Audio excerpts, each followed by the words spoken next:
y amigos, muy buenos días. Bienvenidos a Noticias 7, nueva semana de actividades y con buenas noticias. Por cuarto año consecutivo, Quito es destino líder de Sudamérica. Saludamos también a nuestro compañero Abraham Verduga, que está en el puerto principal y que también recibió una nominación y un premio en los World Travel Awards. Buenos días, Abraham.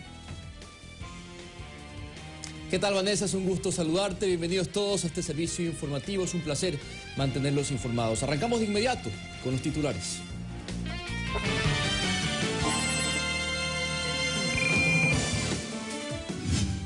El país invertirá $2.000 millones en la construcción de 3 puertos de aguas profundas en Pozorja y en los puertos de Manta y Bolívar.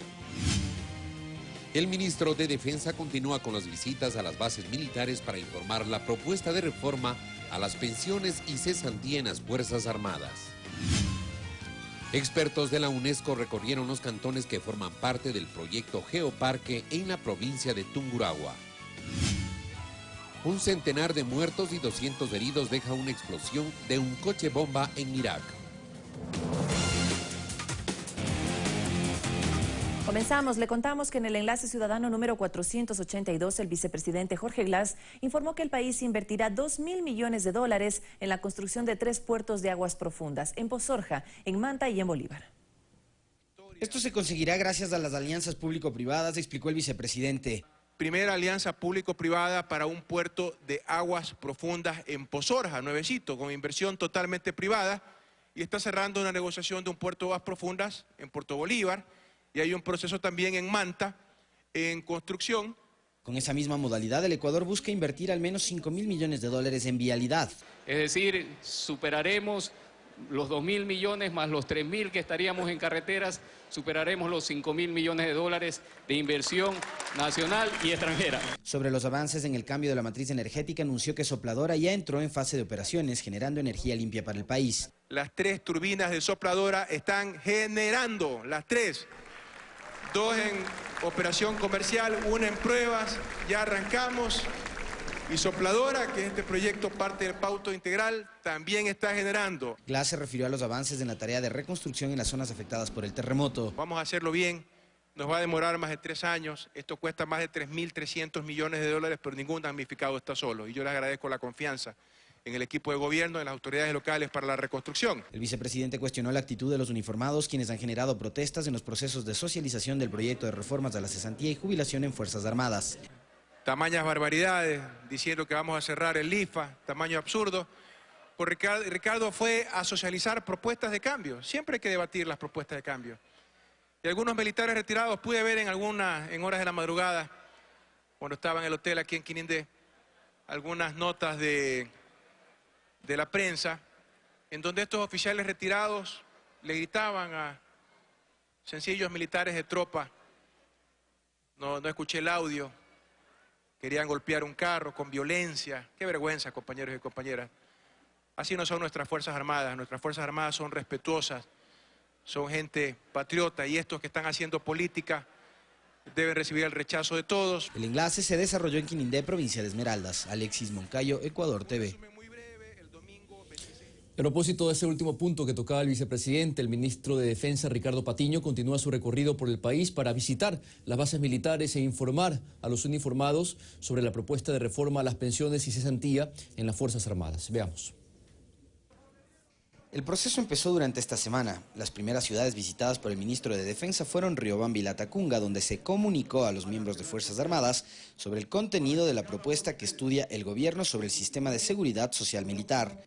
Patiño explicó que el objetivo de esta reforma es lograr en el país el bienestar no solo para un grupo, sino para toda la sociedad, que todos tengan derechos iguales y reales. Además, aclaró que, como su principio lo señala, la seguridad social en el ejército implica que existan los mismos derechos para todos, a pesar de tener ingresos distintos, pero que no se busca afectar los niveles jerárquicos de la institución militar, sino mejorar las condiciones de vida de todos los miembros de Fuerzas Armadas, desmintiendo así una serie de rumores que circulan en redes sociales y que buscan generar inestabilidad en los uniformados. Este fin de semana, 37 oficiales y 266 voluntarios participaron en el proceso de socialización en la base naval del Cantón Jaramillo en Manabí. Los recorridos continuarán en esta provincia. El ministro este lunes estará en Manta. Alexis Moncayo, Ecuador TV. Y el Frente Unido Guaya realizó su primera convención política con miras a las elecciones de febrero de 2017. En la reunión participaron representantes de izquierda, centroizquierda, Partido Comunista, Partido Socialista, entre otros. Las reuniones serán constantes y definirán las acciones para la campaña electoral, dijeron. No hemos planteado dentro de este primer encuentro preselección de candidatos.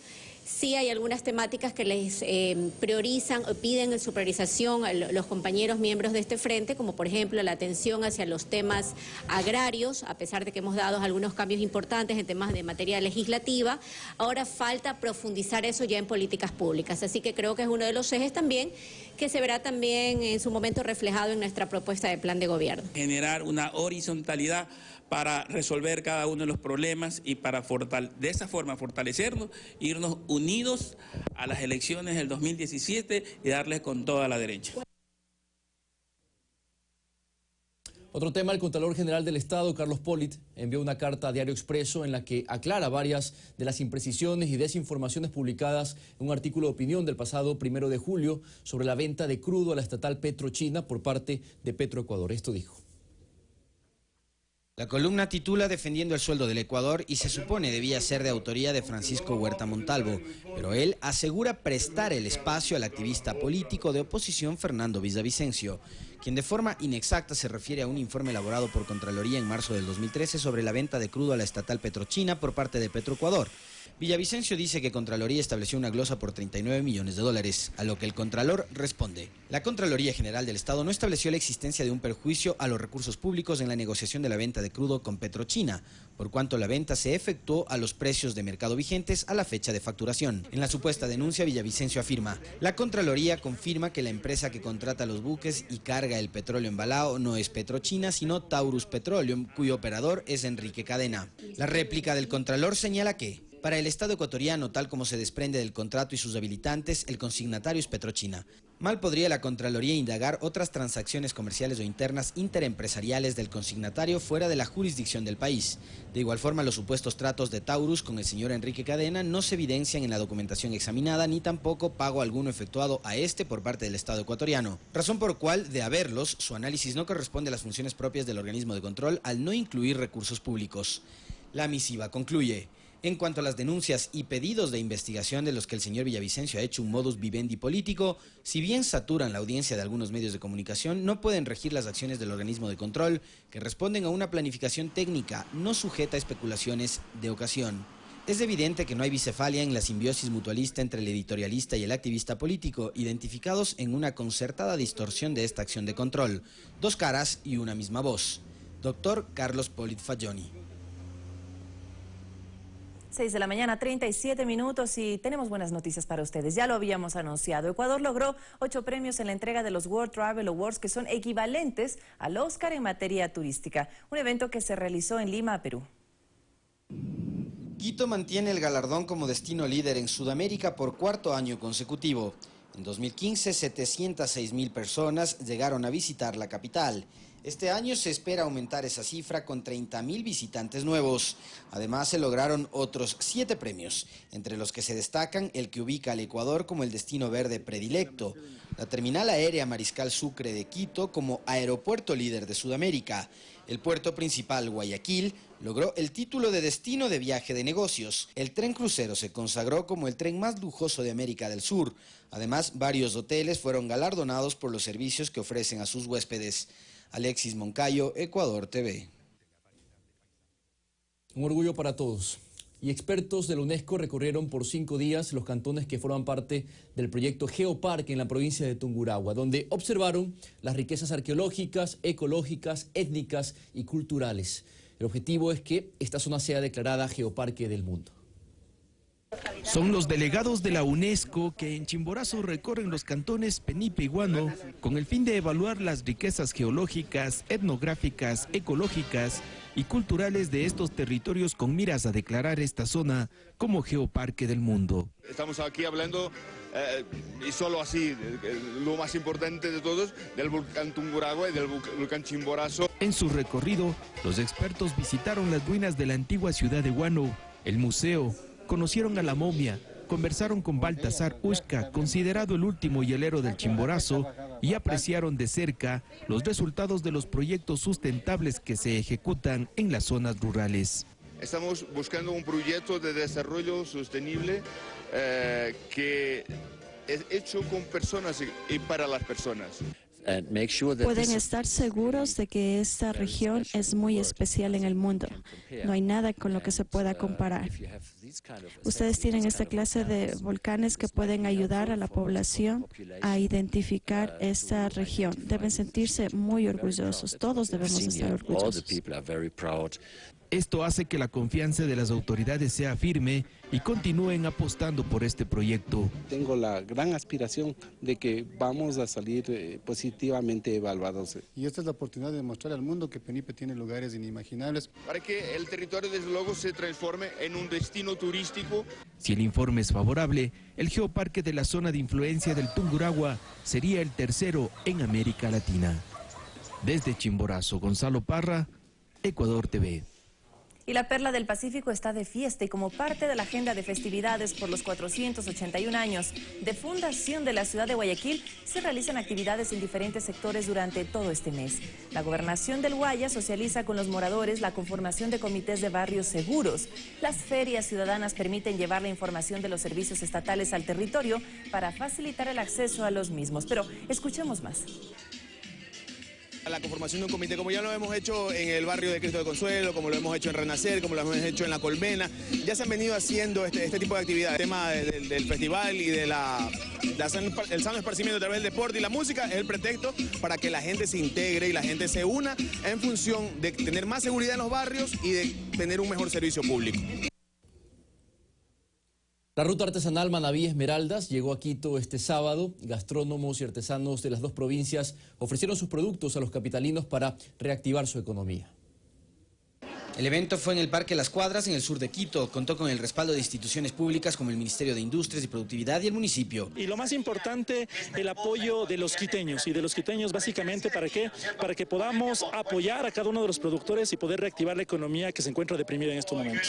En esta ocasión llegaron artesanos de Manabí y Esmeraldas a ofrecer sus productos. Tras el terremoto, nos comentan, han sufrido un impacto negativo en sus negocios, por eso aprovechan espacios como estos para promocionar su trabajo y así mantener su nivel de productividad. Todo es elaborado en Esmeralda, nosotros mismos elaboramos los productos, tenemos jarrones para colocar las flores, todo es elaborado por nosotros mismos de Esmeralda, lo que es originario de Esmeraldas. En Manabí y Esmeraldas gozan de una variada gastronomía, así que también llegaron a ofrecer deliciosos platos típicos de la zona como el camotillo y el ceviche. Es para nosotros reactivar nuestra economía, llevar algo de aquí a nuestro cantón que realmente estamos pasando por un momento muy difícil. Entonces creo que esto nos ayuda a reactivar nuestra economía, que eso nos hace mucha falta. La provincia se va a levantar. El esfuerzo de todos, así andamos en estas situaciones para ver si nos levantamos otra vez. Quienes llegaban al evento lo hacían para colaborar y de paso alimentarse con estos manjares. Sí, está muy sabroso, está bueno, todo está bueno. Ya no hay ahorita. Son hermanos ecuatorianos y tenemos que ayudar porque hoy por mí, mañana por ti. Los organizadores de esta feria artesanal y gastronómica aseguran que el objetivo no solo es generar actos coyunturales como estos, sino incentivar a los quiteños y ecuatorianos en general a que visiten las playas de Manabí y Esmeraldas. Alexis Moncayo, Ecuador TV. Ecuador está listo y solidario y la Fundación Pan to Go de Guayaquil realizó una feria de comida con el fin de obtener fondos para la construcción de viviendas en Manabí para los afectados por el terremoto del pasado 16 de abril. En la jornada se ofrecieron platos típicos y otros atractivos turísticos para captar la atención de quienes asistieron a este evento. La convocatoria solidaria contó con una masiva participación ciudadana. La meta es construir 10 casas en Manabí por los damnificados. Vamos a llevarlas a Pedernales, son las casas que construye Hogar de Cristo y nosotros vamos con voluntarios tentativamente el 16 de julio a construirlas. Bueno, la gente siempre se motiva cuando es una buena causa, cuando son causas donde existe la acción de poder contribuir, donde tú puedes llegar con algo. No con dinero, sino con tu presencia, ya con eso es bastante.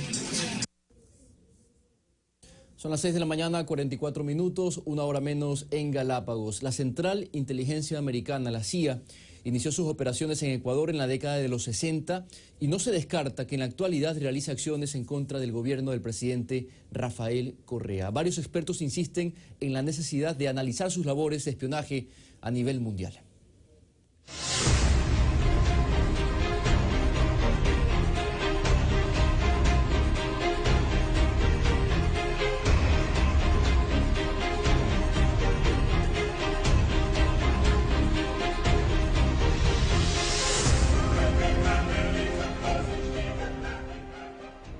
Primero conozcamos qué es la Agencia Central de Inteligencia.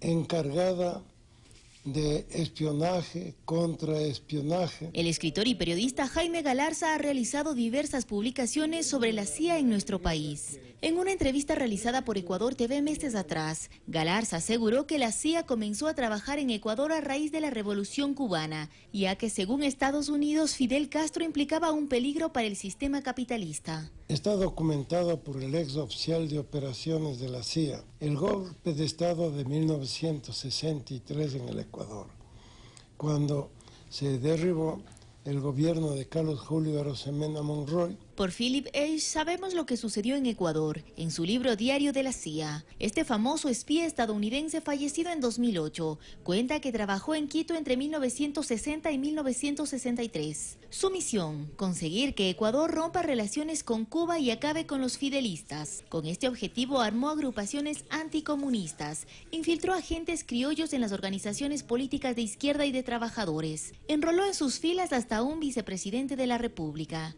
Con ironía, Age escribió: la mayor parte de esta actividad la financia el proyecto Ecator y cuesta alrededor de $50.000 al año.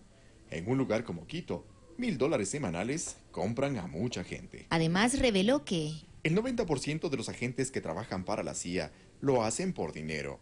Hay otros que tienen cierta coincidencia política con el gobierno de los Estados Unidos y también con los intereses de su propia clase. Philip Age puso en su libro una lista de 71 agentes criollos. Inclusive nombró a Isabel Robalino, quien actualmente es integrante de la autoproclamada Comisión Nacional Anticorrupción del Ecuador. Según el libro Diario de la CIA, el entonces jefe de esta agencia de espionaje estadounidense en Quito, Gilles Soudet, creó la organización Comité para la Libertad de los Pueblos, con el objetivo de publicar documentos de otras organizaciones controladas por la CIA, dedicadas a montar campañas a favor de los derechos humanos y las libertades civiles en los países comunistas. Age describe así a la supuesta espía. La agente a través de la cual estableció el comité se llama Isabel Robalino y la conoció a través del antiguo ministro de Trabajo de Velasco, José Vaquero de la Calle. Isabel Robalino es dirigente del Centro Laboral Católico de Trabajadores, CEDOC, y es la principal agente de Gil en las operaciones que se llevan a cabo a través de dicha organización. Ha sido nombrada secretaria de este comité, del que forman parte destacados intelectuales y políticos liberales. Una descripción detallada de cómo fue por los años 60 la relación de las fuerzas de seguridad ecuatorianas con la CIA nos da el capitán de policía retirado José Vargas Bacasela. Los servicios de inteligencia actúan permanentemente. No hay un momento en que se diga, bueno, pues ya no nos interesa, no, algún tipo de información que algún rato pueda ser atentatorio a la seguridad del Estado. El 6 de junio de este año, la cadena Telesur emitió un programa especial en el que daba cuenta de la presunta injerencia de la CIA para desestabilizar al gobierno del presidente Rafael Correa. Rafael Correa y otros mandatarios rompieron el esquema de intervención de la CIA, quebraron su lógica. También quebraron la estrategia de Leila Haddad Pérez. Ella fue la jefe de la CIA en el Ecuador durante muchos años, hasta que Rafael Correa asumió la presidencia de la República. En el especial de Telesur se recuerda una reunión entre los hermanos Gustavo y Marcelo Larrea, con dos altos funcionarios de la Embajada de Estados Unidos en Quito, hecho que se produjo el 8 de abril anterior. Informaron directamente a dos agentes de la CIA en un almuerzo que se realizó en el restaurante Sol y Luna. Otra gran paradoja. Los anfitriones fueron Tyler Speaks, acusado de sabotear las elecciones y de atentar contra el Estado de Nicaragua. Es ahora el jefe adjunto de la sección política de la embajada y funcionario activo de la CIA. También asistió Timothy Peltier, consejero de Asuntos Políticos de la embajada y agente encubierto de la CIA en Cuba y Rumanía. Al final de la reunión explicaron su presencia a los medios de esta manera. Hemos almorzado aquí nada más. Se sabe que estaban reunidos con funcionarios de la Embajada de Estados Unidos. ¿Y con Carlos? ¿Seguro? Seguro. Los mismos agentes de la CIA desmintieron esta versión. Es un año electoral en Ecuador, en los Estados Unidos también, y estamos hablando con cada parte de la sociedad y del lado político en Ecuador. Este tipo de reuniones entre funcionarios de la embajada y políticos de oposición no es nueva. Así se lo conoció tiempo atrás a través de cables diplomáticos filtrados por Wikileaks.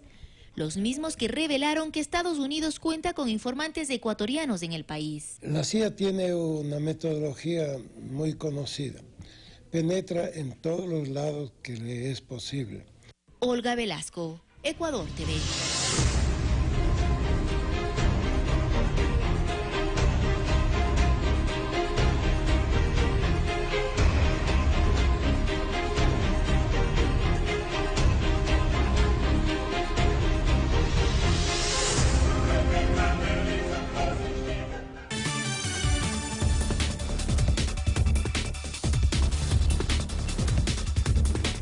Noticias internacionales: un centenar de muertos y 200 heridos deja una explosión de un coche bomba en Irak. Entre las víctimas hay 20 niños. El autoproclamado Estado Islámico se adjudicó la autoría del atentado. Esta organización extremista atacó además una zona diplomática en Bangladesh que dejó 28 muertos más. Terror en el corazón de Bagdad. Al menos 165 personas murieron y otras 200 resultaron heridas en un atentado con coche bomba perpetrado en una zona comercial. Un suicida hizo estallar el camión frigorífico que conducía. El hecho ocurrió en medio de una multitud cerca de la heladería más popular y antigua de la capital de Irak, a la 1 de la madrugada de este domingo, días del mes del Ramadán en que se acostumbra a permanecer en las calles hasta altas horas de la noche para el último alimento previo al ayuno del día siguiente. La explosión causó además incendios en varias tiendas y locales. La mayoría de víctimas fueron mujeres y niños. El autoproclamado Estado Islámico, a través de un comunicado, se adjudicó la autoría de este ataque. Indicó que su objetivo eran los peregrinos chiitas. A las primeras horas de la mañana se registró una nueva explosión en un mercado de Bagdad que dejó un muerto, 5 heridos y varios establecimientos destruidos. Desde el Vaticano, el Papa Francisco oró por los muertos y los familiares del atentado. Oremos juntos por ellos, por los muertos, y pidamos al Señor para convertir el corazón de los violentos cegados por el odio. En Dhaka, capital de Bangladesh, en Asia, el número de muertos ascendió a 28 luego de que un grupo de hombres irrumpieron en un restaurante, abrieron fuego y tomaron a varias personas como rehenes en la zona diplomática de este país el pasado viernes, que finalizó después de 12 horas en el que un centenar de militares y policías se enfrentaron a los atacantes que asesinaron a 20 personas retenidas. Las fuerzas de seguridad abatieron a 6 de los 8 atacantes y detuvieron a uno al que consideran pieza clave en las investigaciones. Otras 13 personas lograron salir con vida. Entre las víctimas están 9 italianos, 7 japoneses y un estadounidense. Pese a que ISIS se adjudicó el hecho, el gobierno de Bangladesh asegura que se tratan de organizaciones locales. Fanny Lara, Ecuador TV.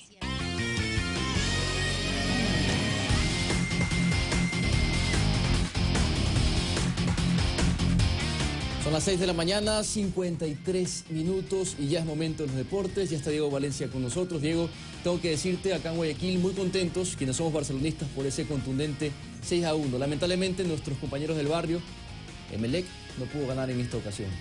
Y es lo que vamos a revisar a continuación. Gracias a Abraham por la bienvenida. Bienvenidos todos también a los deportes aquí en Noticias 7. Pongan atención, señores, y pónganse cómodos también, porque lo que viene a continuación son los goles de la fecha 18 del campeonato ecuatoriano. Así les damos la bienvenida con este buenos días, con este grito que cubrió todas las canchas del país. El grito del gol. Vamos a iniciar revisando lo que pasó en el estadio Alejandro Serrano Aguilar. ¿Y qué pasó? Pues perdió el equipo de Alex Darío Aguinaga. Así iniciaba esta ruta de la victoria con el gol de Nelson Solís al minuto 28. Recibe la pelota por parte de su tocayo de apellido, Armando, y Nelson la manda a guardar. 1-0 ganaba River. El empate llega con este tanto. La frialdad habitual de Walter Chalá al minuto 31. La rebota el portero de River. Y luego del centro la definición con el borde interno de la pierna derecha. Vamos a mirar el segundo tanto de River Ecuador. Luego de este rebote en el que Hamilton Piedra no recibe la asistencia por parte de sus defensores. Más atento Fernando López, que es un defensor, es un lateral, es un volante de primera línea, en el mejor de los casos. pero muy pocas veces marcando en esta ocasión frente al conjunto cuencano. Era el minuto 56 y pasaba a ganar 2-1 el equipo de River, que ampliaba su ventaja con este gol de Armando Solís, el delantero que está enchufado, pasando por un buen momento. Es posible hasta que salgan cosas como estas. Luego de controlar la pelota, saque latigazo que se clave en el ángulo superior de la mano derecha del portero Hamilton Piedra. Luego llegaría el tanto de el descuento por parte de Armando Gómez. Habitual también en él la calidad para pegarle al balón. Y aquí, exagerando un poquito la nota, el portero de River. La reiteración de la jugada y el tiro libre cobrado a la perfección. El descuento 3-2. Victoria del conjunto dirigido por Guillermo Oscar Sanguinetti. Revisemos lo que ocurrió entre el Independiente y el Delfine. El empate, un tanto inesperado, por parte del equipo de Pablo Repeto, que se ponía en ventaja con este tanto de Junior Sornosa. Emiliano Telechea en el centro, milimétrico.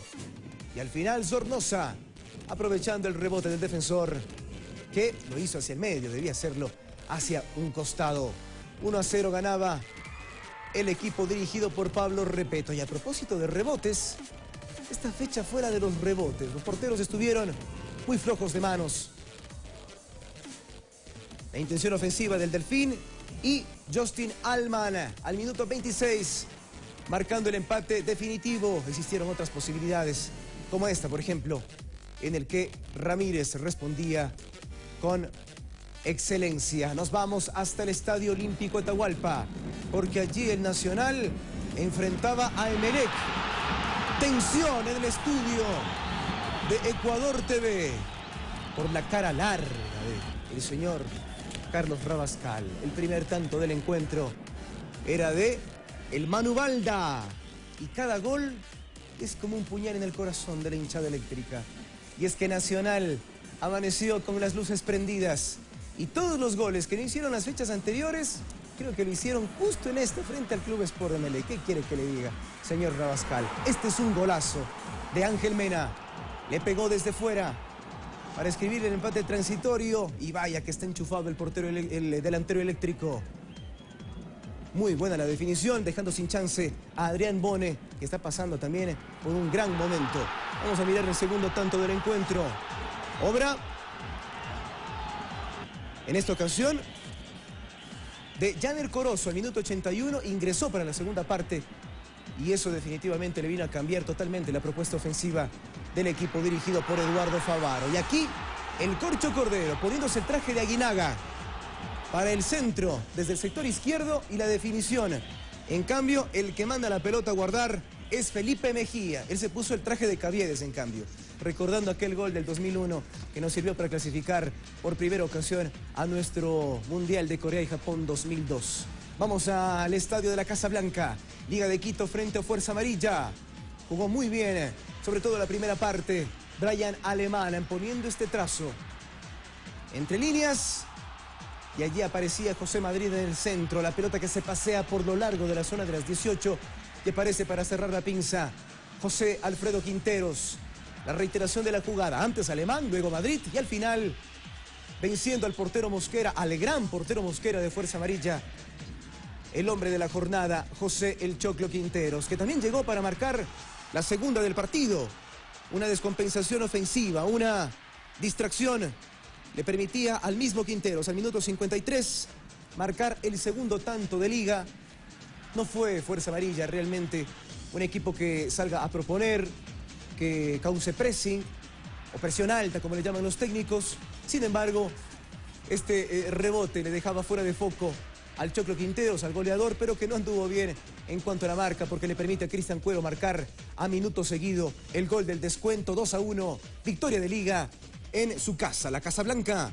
Y nos vamos hasta Ambato, porque aquí se dio el partido de la polémica, por lo dicho ayer por parte de Luis Alfonso Chango, presidente del Musugruna. El primer tanto del partido de Ayrton Preciado al minuto 10. Y Luis Alfonso dijo, ojalá y el Aucas nos haya hecho 7, no 4, para poder mandarles a todos a su casa. Se refería a la plantilla de jugadores. También Néstor Clausen, otro de los damnificados de la jornada, renunció a la dirección técnica de Musugruna. El segundo tanto, Joao Quiñones, minuto 23. 2-0, ganaba el ídolo capitalino. Vamos a ver el tercer tanto del encuentro. Obra de Joao Rojas. Saca el remate, una confusión en el área, toca el defensor, la pelota entre las piernas del portero. Y como un baño espiritual fue el de Joao Rojas luego de convertir el tercer tanto para Aucas. Y este es un autogolazo del mismo Ayrton Preciado. Al minuto 71. Se equivocó, pensó que estaba en el arco contrario, me parece, Ayrton. Y lo baña al portero Sebastián Blázquez. 3-1 se marcaba a esa altura del partido. A los 71 minutos en el cronómetro. Y 3 minutos más tarde, en este contragolpe, Jairón Bonet, el ex Deportivo Quito, la manda a guardar y pone el sello definitivo al final del documento llamado goleada. 4-1. Aucas, la victoria frente a Musugruna. Renunció Néstor Clausen y quiere echar a todos, dice Alfonso Chango. Mandó a ordeñar las vacas. Dijo, había premio para el partido de hoy. Me llevo el dinero y los mando, los envío a ordeñar las vacas. Lo dijo el presidente de Musugruna. Nos vamos a la victoria de Barcelona, 6-1, frente al equipo de Universidad Católica. El primer tanto del encuentro lo pondría Jonathan Alves tras el cobro de este tiro penal. Efectivo Alves. La calidad del charrúa es inobjetable realmente. Borde interno, pierna derecha, engañando totalmente al portero Hernán Galíndez. 1-0, ganaba Barcelona, que jugaba mucho mejor porque, claro, encontraba los espacios suficientes para poder hacer cosas como estas. La jugada desde el sector izquierdo y llega Damián Díaz para cerrar la pinza, ganando la raya. El enganche hacia adentro y Díaz, que llega en posición de 9 para marcar el 2-0. Controlaba todo Barcelona. El espacio, la pelota, también el tiempo. El centro desde la derecha en esta ocasión. Y llega para cerrar la pinza Guacho Vera al minuto 25. 3-0. Ganaba con una comodidad enorme el equipo de Barcelona, controlándolo todo, como ya lo hemos dicho. Tal vez se mostró muy permisivo, se mostró muy abierto. Se mostró dejando muchos espacios en el sector defensivo el equipo de la Católica.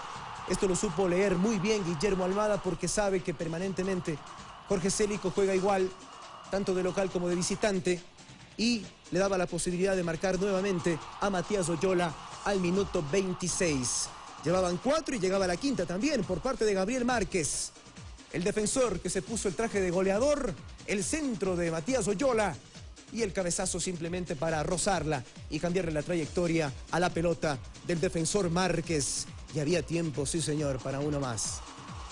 El tanto de Jonathan Alves al minuto 83. El segundo en su cuenta personal. El sexto de esta jornada futbolística repleta de goles, de fútbol, de buen toque de pelota. Y también de muchas alegrías, de muchas sonrisas dibujadas en el rostro de los hinchas de Barcelona. 6-0 ganaba el ídolo del astillero y al final el gol de Robert Arboleda. Él es el que la manda a guardar, bañando al portero Máximo Banguera. Fue suficiente simplemente para la honra, más no para algo que se podrían traer para Quito los de la Universidad Católica. 6-1, victoria contundente del equipo de Guillermo Almada. Barcelona es el puntero con 35 puntos más 23 de gol diferencia. Segundo Emelec con 33 y más 7. Tercero el Nacional con 32 y más 6. El Independiente se ubica en la cuarta casilla y está en pelea con 30 puntos más 2 de gol diferencia. El Deportivo Cuenca, que perdió la gran chance de acercarse a los primeros, en el quinto lugar con 29 más 6. Liga de Quito en el sexto lugar con 23 y menos 5. La Chato Leí con 22 y menos 1 se ubica en la séptima posición. River Ecuador con 20 puntos y menos 7, abandonando los últimos lugares. Delfín se estaciona con 19 menos 6. Fuerza Amarilla en el décimo lugar con 19 menos 6. También Sociedad Deportiva Aucas sumando en esta fecha 18 puntos menos 7 de gol diferencia, es décimo primero. Y último el Musugruna, que se quedó sin técnico con 14 puntos y menos 12. Revisamos a continuación la fecha número 19, que se jugará desde el próximo viernes 8 de julio a las 17:30. River Ecuador enfrentará a Liga de Quito. Mientras tanto, a las 20, Emelec frente al Deportivo Cuenca.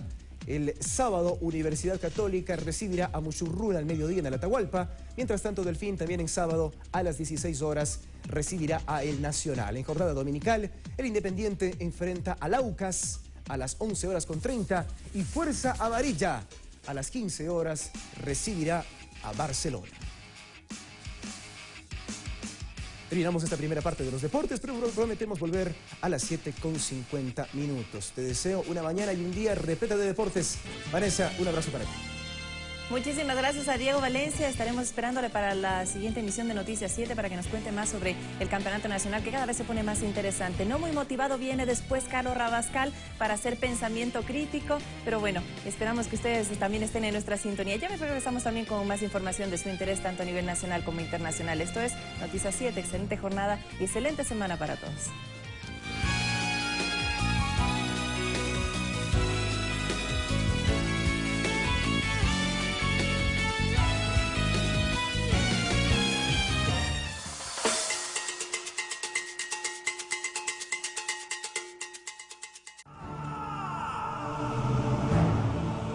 ¿Cuál es tu nombre?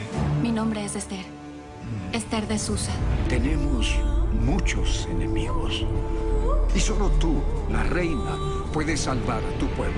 En cualquier forma que pueda ser útil y fiel a mi pueblo y sabia para gobernar al lado de mis hermanos.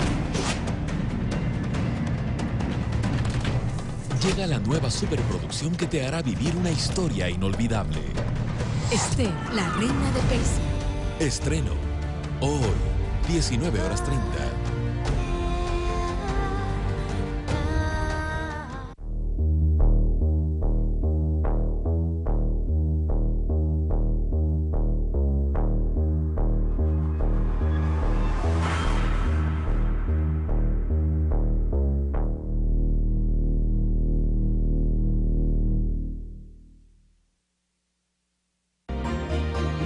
Las palabras abren caminos, conectan personas, construyen puentes, crean belleza,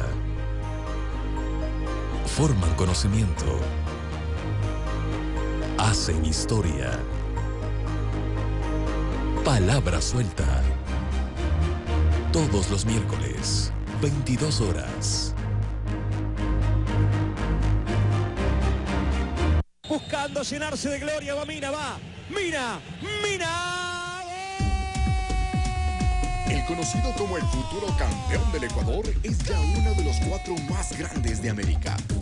Estamos obsesionados con el proceso, no con los resultados. Independiente del Valle en busca de una nueva hazaña sustentada en la no tradición a su proyecto.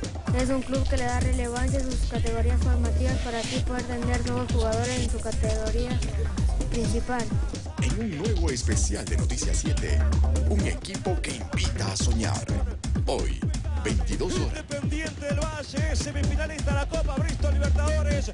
Dice Gloria en esa remera que tiene.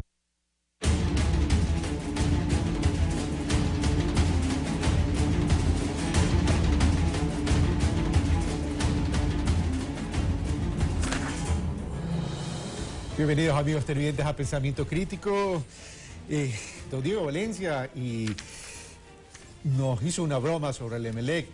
Igual doña Vanessa, ya llegará el momento que Emelec quedará campeón y ahí hablaremos. Además estamos con un partido menos, pero eso no quita que perder así no nos gusta. Pero bueno, vamos el día de hoy. Tenemos la presencia de Hernán Núñez, director ejecutivo del IEPI, para hablar sobre las acciones para contrarrestar la biopiratería. Hernán Núñez, muchas gracias por haber aceptado la invitación. El tema de la biopiratería nos ha llamado la atención, sobre todo que tenemos un diagnóstico de 3 informes y ya se focaliza cuáles son los países que se han beneficiado de esto. ¿Esto se produce por falta de política pública, por falta de una legislación adecuada? Buenos días, Carlos, gracias por la invitación. Sí, efectivamente, creo que son varias causas, ¿no?, las causantes de estas acciones de biopiratería. Una de ellas es efectivamente la falta de política pública durante muchos años, ¿no? Recordemos que nuestro país es signatario del Convenio de Diversidad Biológica, el conocido como CDB, desde el año 1993. Y desde aquella fecha tenemos la obligación internacional de incorporar un procedimiento de acceso a los recursos genéticos para la investigación científica. Pero estamos hablando de 1993, es decir, ha pasado muchos soles y muchas lunas en medio de todo este tiempo. Sí, efectivamente, ¿no? Y eso ha permitido que hayan actos de biopiratería, que es justamente lo que ha revelado este primer informe. Ahora, el tema es, si ya estábamos comprometidos en 1993 y recién estamos haciendo un diagnóstico con estos 3 informes, ¿quiénes son los responsables de haber permitido ese acceso sin regulación y sin control? Bueno, es importante mencionar que luego del 93 ya se empezó a cumplir esta normativa internacional desde el punto de vista legislativo. Es decir, primero se emitió una normativa en el seno de la Comunidad Andina sobre acceso a recursos genéticos y luego el Ecuador emitió un reglamento de acceso a recursos genéticos. Es decir, la normativa ya tiene algunos años de vigencia. El problema es que no todos los investigadores o no todas las empresas que hacen desarrollo tecnológico sobre recursos genéticos han estado cumpliendo esta norma. Bueno, tenemos que recordar que el Ecuador está considerado como uno de los países más megadiversos. Ahora, estos informes que concluyen lo que han concluido en el diagnóstico, ¿qué hoja de ruta nos determina? Bueno, efectivamente tenemos 2 elementos principales, ¿no? dentro de esta hoja de ruta. El primero es que realizaremos 2 informes más. El segundo será para determinar cuál es el estado de la biopiratería respecto a los conocimientos tradicionales. Y el tercero está encaminado a identificar ya los productos que se están comercializando, productos de la biopiratería, y cuál es el valor económico de esa comercialización. Eso en cuanto a los informes. Y en cuanto a las acciones, en el IEPI se ha conformado un grupo de monitoreo para seguir identificando las patentes que se soliciten a nivel mundial que incorporen a nuestros recursos genéticos. Ahora, pero me llamó también la atención algo en el informe que se dio a conocer, es que se pretende, y no sé si lo voy a decir exactamente o lo comprendí con exactitud, que se pretende declarar o solicitar la nulidad de patentes que se generaron a través de la biopiratería. Sí, Carlos, efectivamente esa es una de las acciones que también se tomarán, ¿no? Quizás es más fácil impedir el registro de las patentes, no obstante, como esto ya ha sucedido, con estas 185 patentes que revela el informe, en esos casos intentaremos solicitar la nulidad.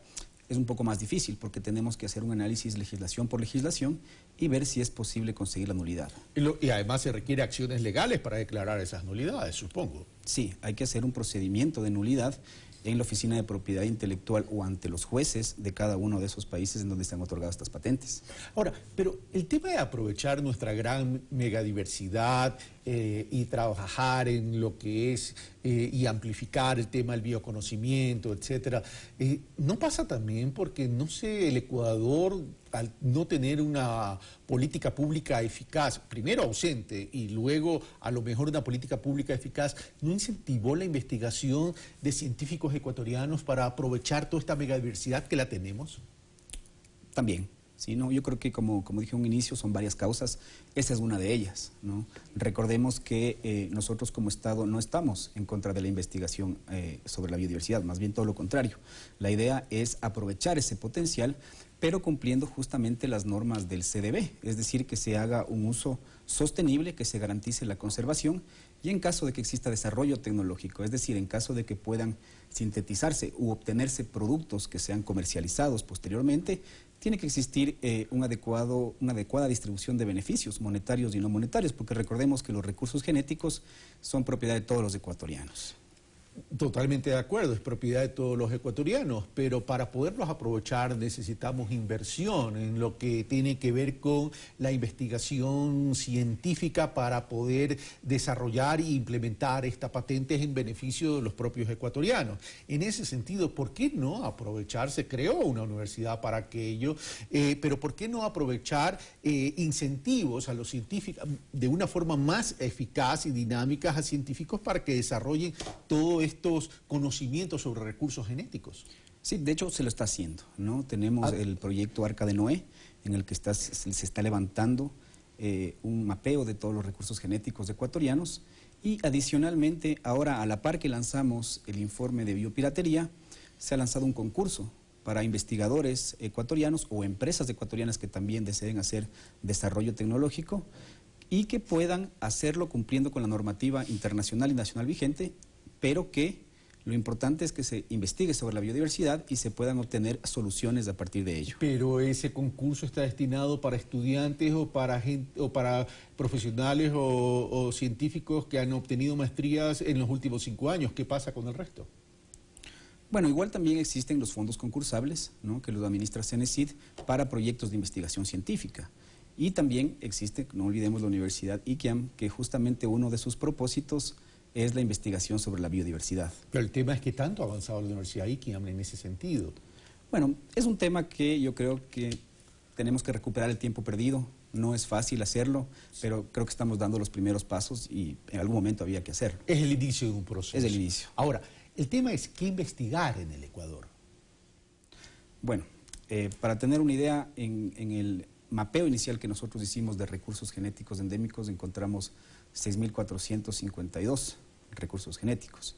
Es decir, es muy amplia el abanico, la gama de recursos genéticos sobre los cuales se puede investigar es muy amplio, ¿no? Yo creo que más bien ahí desde cada campo tecnológico, desde cada campo científico, las personas especialistas en estas áreas sabrán identificar por dónde deben ir esas investigaciones. Ahora, ¿estamos hablando básicamente de medicina o podríamos hablar también, y discúlpame la ignorancia, Hernán, no soy experto, podríamos hablar también de investigar el tema de los transgénicos en términos de productividad y en términos de consumo? Efectivamente, no solo hablamos de medicina. Quizás la medicina es una de las áreas más conocidas cuando se habla de investigación sobre recursos genéticos. No obstante, por ejemplo, en el informe que nosotros hemos obtenido, vemos que de los principales recursos genéticos han salido soluciones tecnológicas relativas, por ejemplo, con la agricultura. Se han creado nuevas especies resistentes a plagas sobre la base de nuestros recursos genéticos. También han salido cosméticos, tratamientos para la piel, medicamentos para la artritis, la obesidad, productos industriales, como por ejemplo hidrocarburos, y tratamiento para la diabetes, y así una serie de opciones. No únicamente está limitado a la medicina, quizás es el campo más conocido, pero hay muchas otras de soluciones. Mayor asociación de parte de los ciudadanos comunes que no conocemos a profundidad estos temas. Exacto. Hernán Núñez, muchas gracias. Gracias, Carlos. Estaba con nosotros el director del IEPI, el Instituto de Propiedad Intelectual, con quien hemos conversado sobre las acciones para contrarrestar la biopiratería. Nosotros una brevísima pausa y regresamos con Gabriel Orozco, catedrático de la Flaxo, para hablar y analizar sobre los avances del proceso de paz en Colombia. Gracias.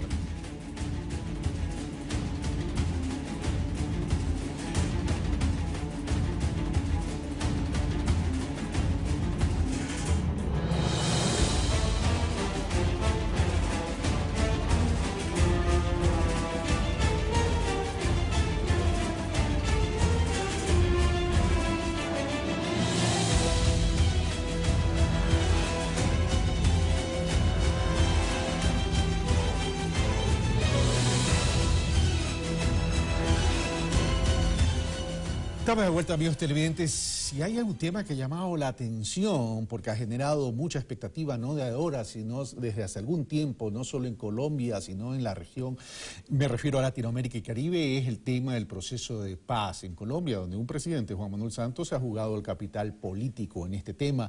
El tema es qué tan efectivo es ese proceso de paz. Ya se han firmado algunos preacuerdos, y el tema que quiero preguntarle a Gabriel Orozco, catedrático de la Flaxo y además colombiano, es lo que le pregunté hace poco en Pulso Político: si bien los acuerdos son irreversibles, ¿cómo instrumentar una paz efectiva y recuperar el Estado en lo local, en lo territorial y en lo rural? Buenos días, Carlos. Muchas gracias por la invitación al programa. Ese es el gran desafío de la construcción de paz, ¿no? Se han firmado unos acuerdos, pero todavía falta efectivamente la implementación, y por supuesto que se está estableciendo una posible fecha, el 20 de julio, para el acuerdo definitivo de ya implementar todo y avanzar hacia un plebiscito una vez que la Corte Constitucional apruebe todo el proceso de negociación y se lleve efectivamente a que los colombianos refrendemos si queremos o no efectivamente estos acuerdos. Es decir, hay dos pasos previos a instrumentación completa de la paz, la Corte Constitucional y el plebiscito. Es decir, ¿todavía puede revertirse esto que se ha avanzado? Bueno, es muy difícil que se revierta, porque efectivamente hay un clima nacional de que hay un apoyo, de que ha habido un avance, y por supuesto todo lo que se ha hablado del marco jurídico para la paz ha sido muy importante para darle, digamos, esa viabilidad al proceso. Por lo tanto, es muy difícil que haya un retroceso, pero sí efectivamente hay varias instancias. Ahora, es cierto que tal vez las fuerzas políticas en donde están más apostadas ahora va a ser en el sí o el no a, digamos, los acuerdos, es decir, en el plebiscito.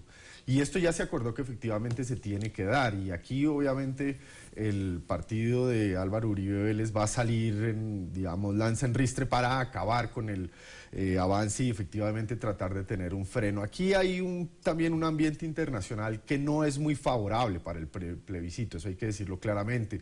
El ascenso de Donald Trump, el Brexit, es decir, las distintas tensiones que hay a nivel internacional le pueden mostrar a la gente de que esto puede ser un riesgo para su vida y de que es mejor estar como se está. Y por eso Juan Manuel Santos, como mencionabas ahora, se ha jugado su capital político de todo por el sí, del sí a que efectivamente se refrenden los acuerdos y se avance en su implementación. Ahora, pero el proceso de paz y Santos parten de una ciudadanización del tema del proceso de paz de acuerdo a las encuestas. Ahora, las encuestas últimamente se han equivocado, uno no puede confiar tampoco en las encuestas, sí, que dice que el 70% de los colombianos quieren la paz. Sí.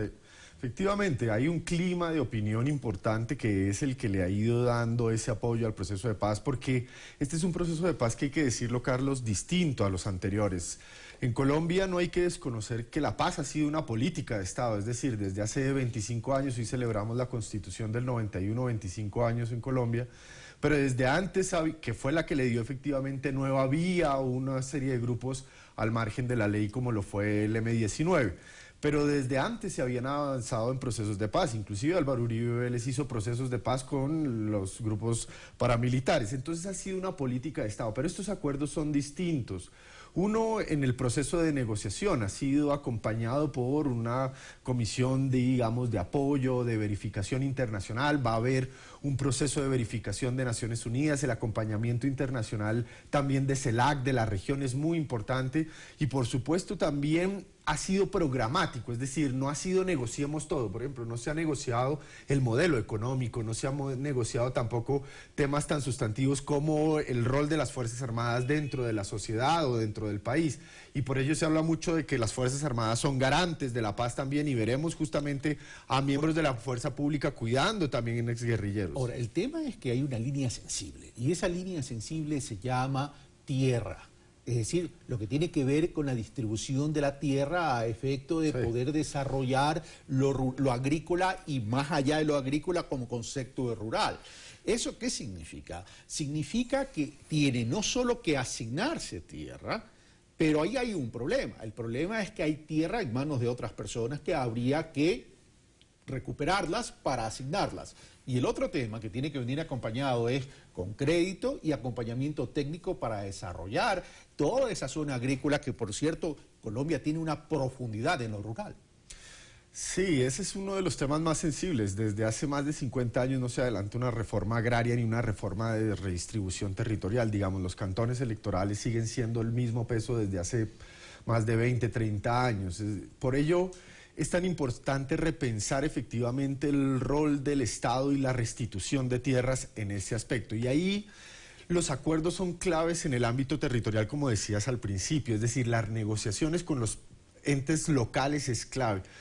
Una cosa que experimentamos en los años 90 en Colombia fue el recrudecimiento del conflicto a partir de la Constitución del 91, porque en gran medida con la Constitución se le dio poder a los entes locales de elegir sus propios gobernantes y alcaldes.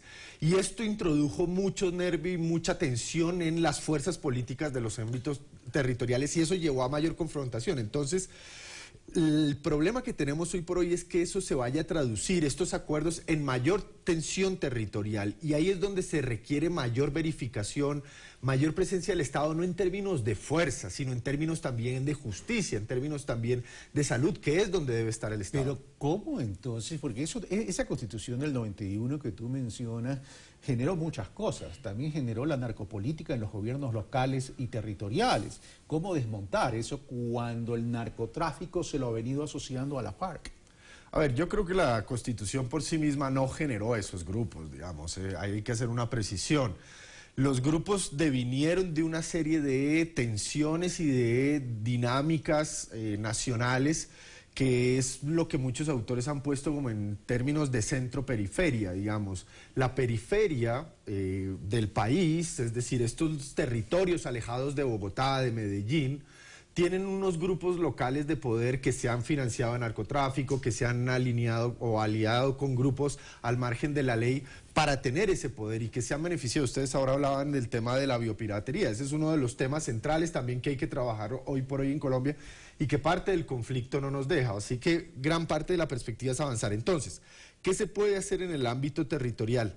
Renegociar con las élites locales, tener en cuenta ese papel de los entes territoriales y volver a traer a la población que ha sido marginada y desplazada de la participación, porque aquí detrás de esto hay un modelo económico, un modelo que ha estado basado en la economía del terrateniente, en la economía ganadera, en la economía también de la minería, también del ámbito, digamos, de los grandes cultivos, pero hay que pensar en ese ciudadano de a pie, en ese campesino que realmente necesita el papel del Estado y también que las élites locales redistribuyan un poco. Hoy por hoy Colombia es uno de los países más desiguales de América Latina. No puede ser posible que ya avanzado el siglo XXI no podamos renegociar nuestros pactos para incluir a esa sociedad. Pero ahí tenemos otros dos problemas. El uno tiene que ver con el paramilitarismo que está presente en esas zonas. Sí, las BACRIM que llaman. Correcto, y el otro tiene que ver adicionalmente con la base de estas FARC que crecieron en estos 50 años y que no saben hacer otra cosa que ser miembros de una fuerza irregular. Ese es el gran temor que hay hoy por hoy en varias, digamos, áreas del país, inclusive en la frontera norte del Ecuador, es decir, en el sur de Colombia.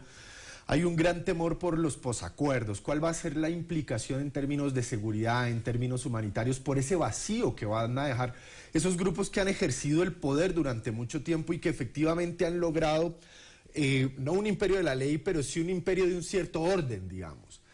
Aquí el rol de la fuerza pública es clave. Digamos, la transformación de la doctrina militar en términos de concientización de su rol dentro de la paz y no de la guerra para el mantenimiento del orden es fundamental. Esto es un punto muy importante. Lo otro es las zonas de concentración de los exguerrilleros. Como decías, Carlos, efectivamente hay un grupo que solamente ha sabido qué es la guerra, qué es empuñar un fusil y jamás han empuñado tal vez un bolígrafo o un lápiz. Aquí el proceso de pedagógico y también de todos los sectores de la sociedad, inclusive universidades, empresas, por supuesto el ente público, es fundamental en ese proceso de transformación. ¿Cómo se va a hacer? Tardará, tendrá tiempo en hacerse, pero es el camino hacia una sociedad más estable y para una mayor estabilidad regional. Es un proceso inevitable. Es un proceso inevitable, pero ya para terminar, se trae a colación el título del libro de Claudia Palacios, la periodista Claudia Palacios de Colombia, Perdonar lo imperdonable.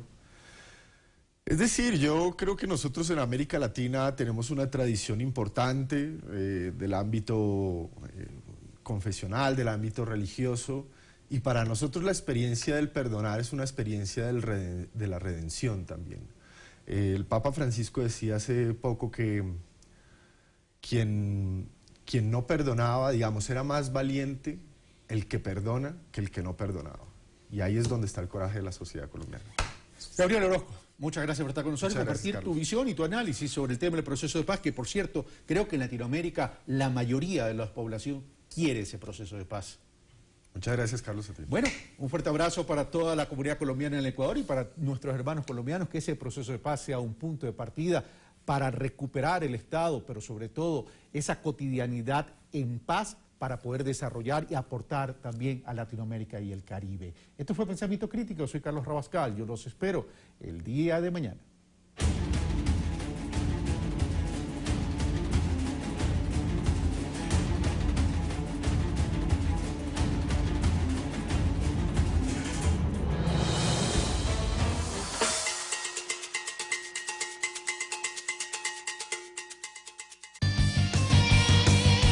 Hablando de lo que a uno lo apasiona, fútbol, podemos seguir todo el día, sí, que no me voy a aburrir, pero agradecido también con todo, no solo con la gente, también los periodistas, el periodismo ha sido muy solidario con nosotros, apoyándonos también, a todos, agradecer al país y repito lo mismo, ¿no? Ojalá podamos dar otra alegría.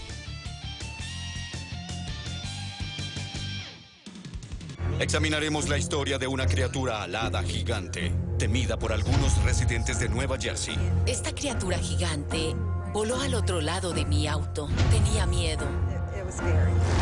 Una noche me encontraba en el bosque y algo estaba allí. Entré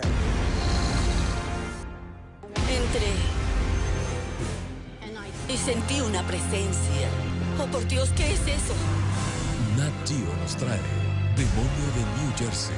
Martes 20:15. Ecuador TV, somos todos. Hechos globales contados con una mirada que va más allá de la noticia, más allá de la realidad que todos creemos. Abraham Verduga presenta Mundo al Revés, todos los jueves 22 horas.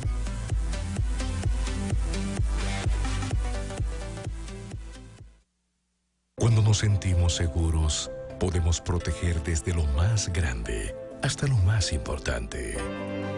Desde una central termoeléctrica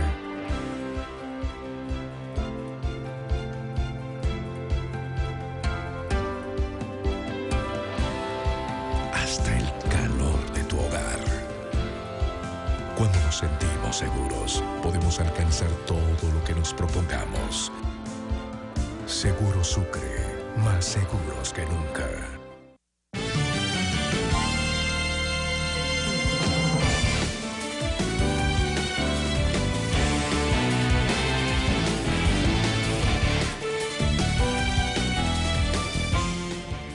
¿Cómo están? Siempre es un gusto mantenerlos informados. Son las 7 de la mañana, 31 minutos. Bienvenidos a este servicio informativo Noticias 7. Vane, ¿cómo estás? ¿Qué tal, Abraham? Excelente jornada para todos. Hoy es lunes 4 de julio y esta es nuestra propuesta informativa. Bienvenidas, bienvenidos.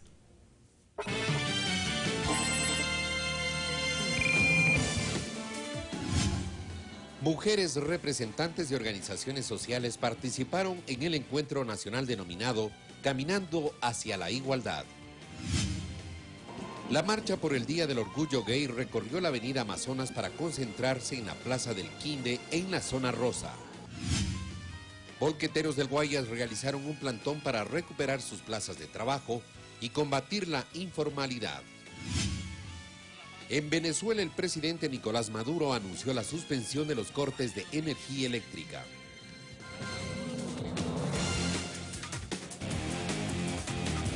Empezamos con el desarrollo de la información. En el enlace ciudadano número 482, el vicepresidente Jorge Glass informó que el país invertirá $2.000 millones en la construcción de 3 puertos de aguas profundas en Pozorja y en los puertos de Manta y Bolívar. Esto dijo. Esto se conseguirá gracias a las alianzas público-privadas, explicó el vicepresidente. Primera alianza público-privada para un puerto de aguas profundas en Pozorja, nuevecito, con inversión totalmente privada. Y está cerrando una negociación de un puerto de aguas profundas en Puerto Bolívar. Y hay un proceso también en Manta, en construcción. Con esa misma modalidad, el Ecuador busca invertir al menos $5.000 millones en vialidad. Es decir, superaremos los 2.000 millones más los 3.000 que estaríamos en carreteras, superaremos los 5.000 millones de inversión nacional y extranjera. Sobre los avances en el cambio de la matriz energética, anunció que Sopladora ya entró en fase de operaciones, generando energía limpia para el país. Las 3 turbinas de Sopladora están generando, las 3. 2 en operación comercial, 1 en pruebas, ya arrancamos. Y Sopladora, que este proyecto parte del Pauto Integral, también está generando. Glass se refirió a los avances en la tarea de reconstrucción en las zonas afectadas por el terremoto. Vamos a hacerlo bien, nos va a demorar más de 3 años. Esto cuesta más de 3.300 millones de dólares, pero ningún damnificado está solo. Y yo les agradezco la confianza en el equipo de gobierno, en las autoridades locales para la reconstrucción. El vicepresidente cuestionó la actitud de los uniformados, quienes han generado protestas en los procesos de socialización del proyecto de reformas de la cesantía y jubilación en Fuerzas Armadas. Tamañas barbaridades, diciendo que vamos a cerrar el IFA, tamaño absurdo. Pues Ricardo fue a socializar propuestas de cambio. Siempre hay que debatir las propuestas de cambio. Y algunos militares retirados pude ver en horas de la madrugada, cuando estaba en el hotel aquí en Quinindé, algunas notas de la prensa, en donde estos oficiales retirados le gritaban a sencillos militares de tropa. No escuché el audio. Querían golpear un carro con violencia. Qué vergüenza, compañeros y compañeras. Así no son nuestras Fuerzas Armadas. Nuestras Fuerzas Armadas son respetuosas, son gente patriota, y estos que están haciendo política deben recibir el rechazo de todos. El enlace se desarrolló en Quinindé, provincia de Esmeraldas. Alexis Moncayo, Ecuador TV. Y el ministro de Defensa, Ricardo Patiño, continúa su recorrido por el país para visitar las bases militares e informar a los uniformados sobre la propuesta de reforma a las pensiones y cesantía en las Fuerzas Armadas. El proceso empezó durante esta semana. Las primeras ciudades visitadas por el ministro de Defensa fueron Riobamba y Latacunga, donde se comunicó a los miembros de Fuerzas Armadas sobre el contenido de la propuesta que estudia el gobierno sobre el sistema de seguridad social militar. Patiño explicó que el objetivo de esta reforma es lograr en el país el bienestar no solo para un grupo, sino para toda la sociedad, que todos tengan derechos iguales y reales. Además, aclaró que, como su principio lo señala, la seguridad social en el ejército implica que existan los mismos derechos para todos, a pesar de tener ingresos distintos, pero que no se busca afectar los niveles jerárquicos de la institución militar, sino mejorar las condiciones de vida de todos los miembros de Fuerzas Armadas, desmintiendo así una serie de rumores que circulan en redes sociales y que buscan generar inestabilidad en los uniformados. Este fin de semana, 37 oficiales y 266 voluntarios participaron en el proceso de socialización en la base naval del Cantón Jaramillo en Manabí. Los recorridos continuarán en esta provincia. El ministro este lunes estará en Manta. Alexis Moncayo, Ecuador TV. 7 de la mañana, 35 minutos. En Guayaquil, mujeres representantes de organizaciones sociales participaron en el encuentro nacional denominado Caminando hacia la Igualdad. En la cita se plantearon 5 ejes para fortalecer las políticas públicas. En la jornada de trabajo se establecieron 5 ejes importantes, como la participación política, violencia de género, participación ciudadana, salud sexual y reproductiva y el trabajo remunerado. Pensamos que estos ejes son los que nos aglutinan a las compañeras, porque nosotras hemos venido caminando, hemos venido construyendo, haciendo propuestas siempre. La Constitución reconoce muchos de estos procesos. La presidenta de la Asamblea Nacional, Gabriela Rivadeneira, manifestó que el país tiene avances importantes desde la Constitución de Montecristi, donde en el concepto del buen vivir se ampliaron temas de integración de todos los sectores de la sociedad, lo que ha permitido, por ejemplo, una gran participación de la mujer en la política. Y en ese sentido el Ecuador se ha convertido, por ejemplo, el tercer país de todo el continente de las Américas con mayor participación de mujeres parlamentarias. Pero eso, que ha sido grandes o importantes avances, también quieren decir que tenemos que seguir avanzando en la participación política de las mujeres desde lo territorial. Erradicar la violencia a la mujer es una meta que se persigue a nivel nacional. Así lo expresó Betty Tola, una de las ponentes de este encuentro. El desafío es sumamente importante en el que tiene que ver con la violencia. Todavía 6 de cada 10 mujeres ecuatorianas sufren algún tipo de violencia y eso lesiona la vida de las mujeres, su capacidad de participación en distintos campos. Lupe Ruiz, representante de la Organización de Mujeres de Chimborazo, destacó el trabajo gubernamental por incluir a la mujer en varios campos, como en los de productividad. Este proceso que vivimos de una economía solidaria, creo que los actores y las actoras fundamentales somos las mujeres. Caminando hacia la igualdad fue un espacio propicio para el debate y análisis de las propuestas, para avanzar en los derechos de las mujeres y seguir construyendo sociedades igualitarias. Guadalupe Ayoví, Ecuador TV. Y atención a la hora 7 de la mañana con 37 minutos y la Perla del Pacífico, ya lo dijimos, está de fiesta. Y como parte de la agenda de festividades por los 481 años de fundación de la ciudad de Guayaquil, se realizan actividades en diferentes sectores durante todo este mes de julio. La Gobernación del Guayas socializa con los moradores la conformación de comités de barrios seguros. Las ferias ciudadanas permiten llevar la información de los servicios estatales al territorio para facilitar el acceso a los mismos.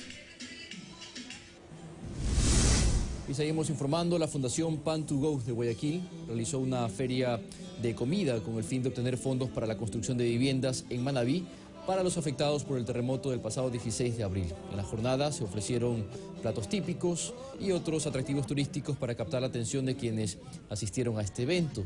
La convocatoria solidaria contó con una masiva participación ciudadana. Le contamos también que el Frente Unido Guayas realizó su primera convención política con miras a las elecciones de febrero de 2017. En la reunión participaron representantes de izquierda, centro-izquierda, Partido Comunista, Partido Socialista, entre otros. Las reuniones serán constantes y definirán las acciones para la campaña electoral. En la capital, en Quito, la marcha por el Día del Orgullo Gay recorrió la avenida Amazonas y Juan Leumera para finalmente concentrarse en la Plaza El Quinde, en la zona rosa. La masiva participación de la comunidad GLBTI tuvo como objetivo rechazar la homofobia. Además, se solidarizaron con las personas afectadas por el terremoto del 16 de abril y las víctimas de la masacre en la discoteca Pulse de Orlando, en Estados Unidos. Y atención a lo siguiente, más de 1.300 perjudicados por la construcción del proyecto Ciudad Bicentenario en Pomasqui, al noroccidente de Quito, se reunieron este domingo en Asamblea General. Anuncian movilizaciones para el próximo 14 de julio por la demora en la entrega de sus viviendas. Según sus cálculos, existen al menos 1.000 familias que se encuentran durante varios años a la espera de que el municipio de Quito les entregue sus viviendas en el Plan Habitacional Bicentenario. Estamos reclamando al municipio de Quito el cumplimiento de una obligación contraída hace casi 12 años. Aseguran haber pagado de forma puntual los dineros que les correspondían, por lo que demandan del Cabildo la entrega de las casas. Tienen 2 años hechas las actas de entrega-recepción. Ya debíamos estar viviendo hace 2 años. Tendremos que ver qué se hace. Yo creo que toda la gente que está aquí, somos más de 1.000 personas perjudicadas, nos vamos a reunir y vamos a seguir en marcha, vamos a seguir haciendo manifestaciones hasta que se logre esto. El problema, dicen, es que en etapas como la Manzana 29 las obras de construcción no avanzan o simplemente están detenidas. Se trata de que la Manzana 29, que propiamente le hablo, no tiene presupuesto. Pero vaya a ver, la 29 es puro varilla. Por tal motivo, este domingo se reunieron en asamblea para tomar decisiones y exigir a la autoridad municipal se cumpla con lo ofrecido. Demandar la entrega inmediata de las viviendas que están construidas, el reinicio inmediato de las obras de acuerdo a la fecha de planificación que parten desde este 4 de julio. El próximo 14 de julio han decidido concentrarse en los exteriores del Banco Central para de ahí trasladarse hasta el municipio capitalino. Alexis Moncayo, Ecuador TV. Otro tema, la irregularidad e inestabilidad con la que trabajan los volqueteros del Guayas motivó a elevar una queja a través de un plantón que se realizó este sábado en Guayaquil. El gremio busca recuperar sus plazas de trabajo y combatir la informalidad. Quienes pertenecen a la Federación de Volqueteros del Guayas y Santa Elena participaron de un plantón para exigir que se cumplan sus derechos y de esta manera mejorar su entorno laboral. Estamos siendo afectados por los informales, todos se lo llevan los grandes empresarios que no justifican ni siquiera ni con su factura. La queja busca que se ejecute un plan de acción que permita a este gremio recuperar sus plazas de trabajo y combatir la informalidad que tanto los perjudica. Nosotros no podemos denunciar porque no tenemos un contrato de trabajo, no tenemos nada que nos apoye, simplemente una hoja de ruta. El presidente de la Federación de Transporte Pesado del Ecuador considera de gran importancia que el Ejecutivo intervenga de manera inmediata para legalizar la actividad que realizan estos transportistas en todo el país. Y el señor presidente tiene una visión clara de lo que debe ser el transporte, de que deben ser empresas que se fortalezcan, que tiene que haber un modelo de gestión adecuado para el transporte. Esta estará probablemente una de las únicas soluciones que puedan generarse para el sector de carga pesada a fin de evitar la explotación, la informalidad, la placa blanca, que a toda la gente que está acá presente le preocupe. En Guayaquil, Guadalupe Ayoví, Ecuador TV. Y las redes sociales fueron la clave para que Rocky, un perro, pueda ser rescatado y entregado a su familia. El animal fue encontrado cuando estaba encadenado a un poste en el centro norte de la capital. Le ofrecemos detalles. Según versiones, el can fue sacado de su casa de forma irregular. Yo pensé que ya le habían robado porque me fui a los González Suárez y un guardia me había dicho que le cogieron una camioneta y que le habían llevado. Después, la propietaria de Rocky subió una fotografía a redes sociales en la que alertaba su pérdida, publicación que finalmente se viralizó. Y la ciudadanía identificó un perro de similares características en el centro cambiario de la ciudad. El Comité de Emergencias Metropolitano acudió al llamado una vez que recibieron el mensaje de que había un perro encadenado a un poste en la avenida Amazonas. Un equipo del municipio del COE Metropolitano se trasladó al lugar y pudo observar que este perrito estaba amarrado con una cadena a un poste y no lo podían zafar, así que con la ayuda de unas herramientas se zafó al perrito y posteriormente le estábamos trasladando a Urbanimal, que es una dependencia del Cabildo. La mascota, que es parte de la familia, es de raza pura Weimaraner. Según Cristian Rivera del COE, existen bandas que se dedican al plagio de este tipo de animales para lucrar con ellos. Hay bandas identificadas por la Policía Nacional que se roban perros de raza para luego hacerlos que hagan reproducción y vender sus cachorros. La recomendación a los propietarios de las mascotas es que siempre estén pendientes de su cuidado y coloquen en su collar una placa con su nombre y el número de teléfono de alguien de la familia. Alexis Moncayo, Ecuador TV. Son las 7 de la mañana, 44 minutos, y vamos a cambiar de tema. La Central de Inteligencia Americana, la CIA por sus siglas, inició sus operaciones en Ecuador en la década de los años 60 y no se descarta que en la actualidad realice acciones en contra del gobierno del presidente Rafael Correa. Varios expertos insisten en la necesidad de analizar sus labores de espionaje a nivel mundial.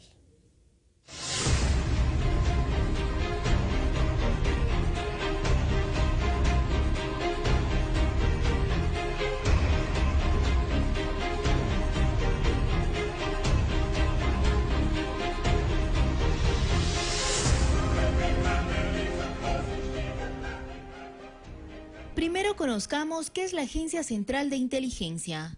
Encargada de espionaje, contraespionaje. El escritor y periodista Jaime Galarza ha realizado diversas publicaciones sobre la CIA en nuestro país. En una entrevista realizada por Ecuador TV meses atrás, Galarza aseguró que la CIA comenzó a trabajar en Ecuador a raíz de la Revolución Cubana, ya que según Estados Unidos, Fidel Castro implicaba un peligro para el sistema capitalista. Está documentado por el ex oficial de operaciones de la CIA, el golpe de Estado de 1963 en el Ecuador, cuando se derribó el gobierno de Carlos Julio Arosemena Monroy. Por Philip Age sabemos lo que sucedió en Ecuador, en su libro Diario de la CIA. Este famoso espía estadounidense fallecido en 2008 cuenta que trabajó en Quito entre 1960 y 1963. Su misión, conseguir que Ecuador rompa relaciones con Cuba y acabe con los fidelistas. Con este objetivo armó agrupaciones anticomunistas, infiltró agentes criollos en las organizaciones políticas de izquierda y de trabajadores, enroló en sus filas hasta un vicepresidente de la República.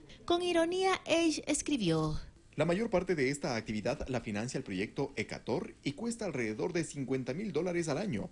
En un lugar como Quito, $1.000 semanales compran a mucha gente. Además reveló que el 90% de los agentes que trabajan para la CIA lo hacen por dinero. Hay otros que tienen cierta coincidencia política con el gobierno de los Estados Unidos y también con los intereses de su propia clase. Philip Age puso en su libro una lista de 71 agentes criollos. Inclusive nombró a Isabel Robalino, quien actualmente es integrante de la autoproclamada Comisión Nacional Anticorrupción del Ecuador. Según el libro Diario de la CIA, el entonces jefe de esta agencia de espionaje estadounidense en Quito, Gilles Soudet, creó la organización Comité para la Libertad de los Pueblos, con el objetivo de publicar documentos de otras organizaciones controladas por la CIA, dedicadas a montar campañas a favor de los derechos humanos y las libertades civiles en los países comunistas. Age describe así a la supuesta espía. La agente a través de la cual estableció el comité se llama Isabel Robalino y la conoció a través del antiguo ministro de Trabajo de Velasco, José Vaquero de la Calle. Isabel Robalino es dirigente del Centro Laboral Católico de Trabajadores, CEDOC, y es la principal agente de Gil en las operaciones que se llevan a cabo a través de dicha organización. Ha sido nombrada secretaria de este comité, del que forman parte destacados intelectuales y políticos liberales. Una descripción detallada de cómo fue por los años 60 la relación de las fuerzas de seguridad ecuatorianas con la CIA nos da el capitán de policía retirado José Vargas Bacasela. Los servicios de inteligencia actúan permanentemente. No hay un momento en que se diga, bueno, pues ya no nos interesa, no, algún tipo de información que algún rato pueda ser atentatorio a la seguridad del Estado.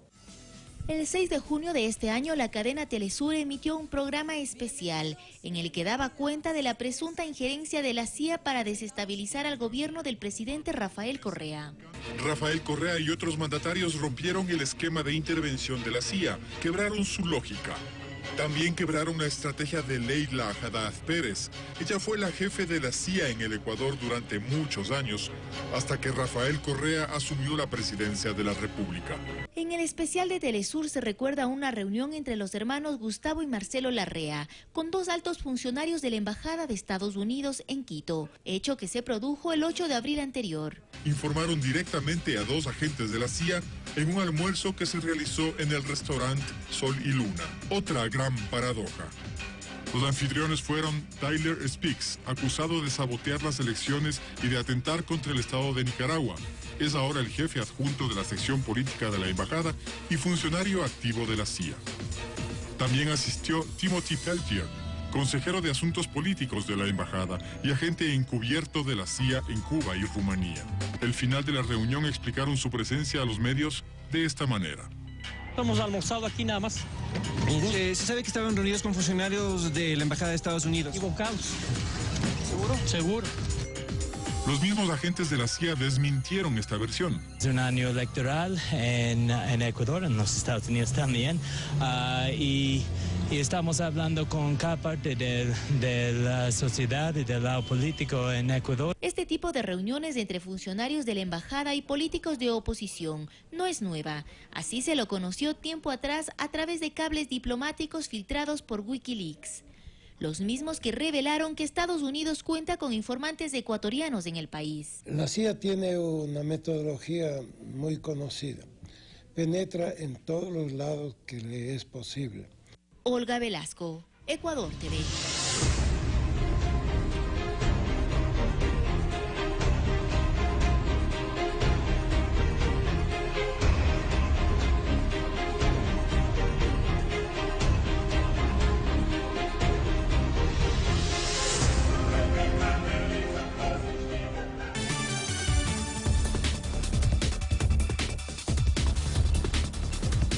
En Venezuela, el presidente Nicolás Maduro anunció la suspensión de los cortes de energía eléctrica, mientras que una explosión en el Central Park en Nueva York alertó a las autoridades de los Estados Unidos. Tenemos las noticias del mundo en resumen para ustedes.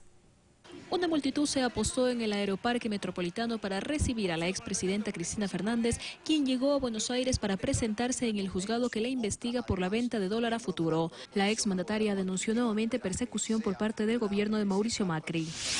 El presidente de Venezuela, Nicolás Maduro, pidió lealtad a la Fuerza Armada Nacional Bolivariana y anunció que desde este lunes el servicio eléctrico operará a las 24 horas. En tanto, miles de simpatizantes salieron a las calles para respaldar al gobierno. Una explosión se registró en el Central Park de Nueva York, lo que ocasionó un despliegue policial en los Estados Unidos. Las autoridades descartaron una amenaza terrorista, aseguran que se trató de algún cohete de fuegos artificiales por las fiestas independentistas. Una persona resultó herida. 12 mineros continúan atrapados en una mina de carbón inundada en la ciudad de Xinjiang, en la provincia china de Shanxi. Al menos 94 mineros estaban trabajando bajo tierra cuando se produjo el accidente en la noche del sábado. Al menos 43 personas murieron en Pakistán por las inundaciones provocadas por las lluvias torrenciales del monzón, la mayoría en una localidad fronteriza con Afganistán. Varias marchas se realizaron por el Día del Orgullo Gay. En Francia, el evento se desarrolló con extremas medidas de seguridad, mientras que en España los manifestantes soportaron altas temperaturas para exigir respeto. En Perú, en cambio, piden la aprobación del matrimonio entre personas del mismo sexo. La movilización estuvo encabezada por la vicepresidenta electa Mercedes Arauz. Fanny Lara, Ecuador TV.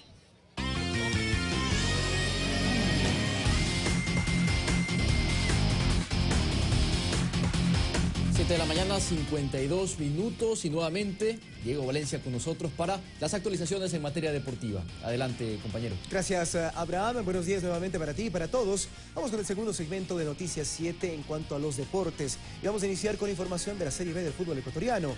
Hay una goleada que queda marcada en Ambato porque a pesar del favoritismo que tenía el ídolo celeste frente al técnico universitario, terminó perdiendo el clásico. Sí, señores, el equipo de Paul Vélez cayó ante el técnico universitario en base a contragolpes letales. El primero de ellos, de Christopher Tutalchá para poner el 1-0. Rapidísimo el lateral, que en su momento incluso estuvo convocado a la selección sub-20 de Ecuador, dirigida por Sixto Bisuete. Un nuevo contragolpe al minuto 50.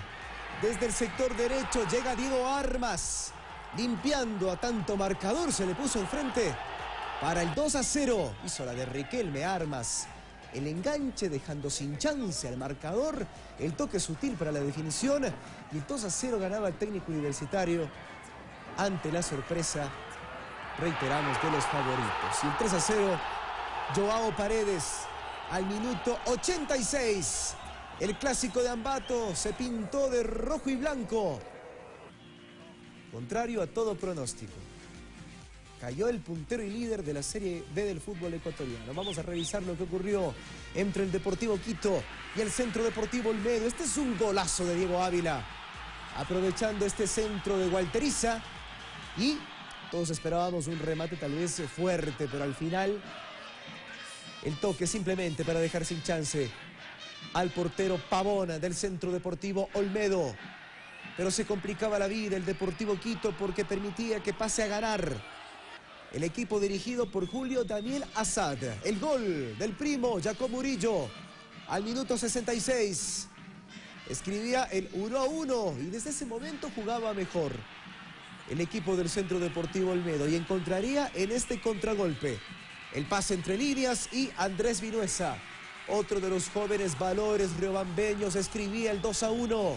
La victoria del ídolo chimboracense dando sorpresa en el Estadio Olímpico Atahualpa. El Olmedo jugó de azul y rojo, mientras tanto el Deportivo Quito lo hizo con su uniforme alterno. Y Santiago Morales pondría cifras definitivas en este encuentro. 2-2.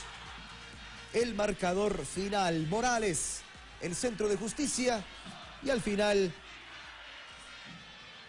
el empate 2-2, favorable para el equipo del Centro Deportivo Olmedo, que se lleva un empate del Olímpico Atahualpa. El Olmedo es último en la Serie B y desde la llegada de Julio Daniel Azad, lo único que se ha puesto como meta principal es tratar de salvar la categoría. Mientras tanto, Deportivo Quito también, según en las últimas posiciones, es 10º ahora y ve complicada también la situación deportiva con su situación económica. Vamos a cambiar de tema, nos vamos a la Copa Libertadores de América porque estamos a días ya de lo que será el encuentro entre Boca Juniors por las semifinales frente al Independiente.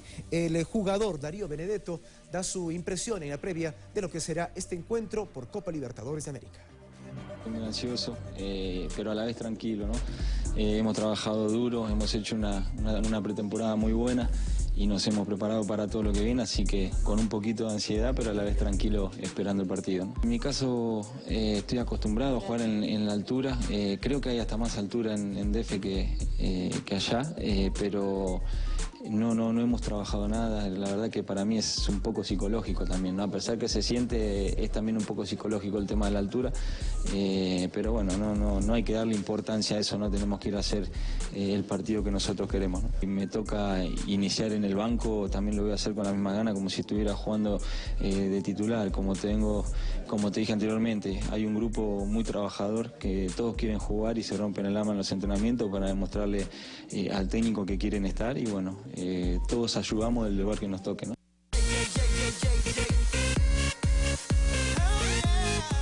A continuación vamos a revisar la reacción de Ryan Giggs, uno de los símbolos del Manchester United, que estuvo de asistente técnico hasta la temporada anterior. Y con la llegada de José Mourinho a los Red Devils de Inglaterra, él se ha despedido. Ha manifestado de que pretende dar el gran salto como primer entrenador, quién sabe desde la Liga Premier Inglesa, tal vez de alguna otra liga en Europa, pero por el momento se despide debido a que se siente totalmente capacitado para poder dirigir a nivel internacional. En su momento, gran jugador del equipo del Manchester United.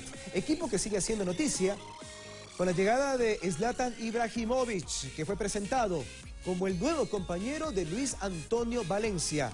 Se mostró muy feliz, él lo ha dicho, tras confirmar su fichaje con el Manchester United.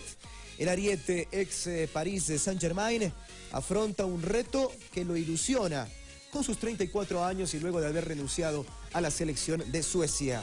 Estoy absolutamente encantado, dijo Zlatan, de formar parte del Manchester United en esta nueva versión, reconociendo además su logro de 156 goles en 180 partidos con el PSG.